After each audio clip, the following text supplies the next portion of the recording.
1986 is not 2015. How different is OPEC now versus back then? There are greater fundamental challenges, uncertainties in crude today than in any other time over the last year, over the last decade.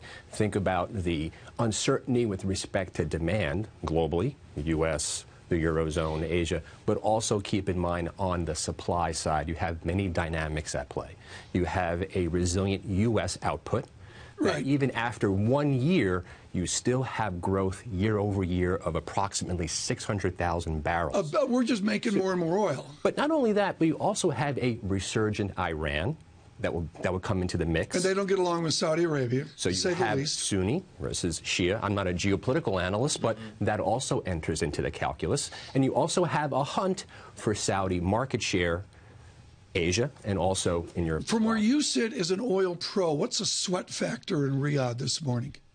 Well, when you think about a resurgent Iran, but also increased output from Iraq, you take those two countries, it's roughly 7 million barrels a day of output relative to their cadence of roughly 10 million barrels per day. They make 70% combined.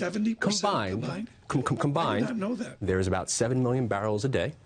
Iraq and Iran. Versus Iraq 10. growth is roughly 17% year over year. Iran growth has been roughly 2-3%. But look to that for 2016. Sometime in 2016, that output will likely rise. But you also have the function of the barrels that are in storage today. Those estimates range roughly 20 million to 60 million barrels that can be introduced into the market in the near term. Over time, of course, the longer term issue is the output growth at some point in 2016 and beyond. Real quick, in just a second, we're going to talk to an advisor to King Salman.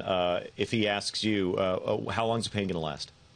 The pain will last until that demand cadence kicks in again. This is really about the demand side of the balance sheet as opposed to just the output. You can count the barrels. It's hard to count the millions of folks out there consuming those barrels. Vince Piazza of Bloomberg Intelligence with a briefing on oil. And again, our important conversation coming up on Saudi Arabia.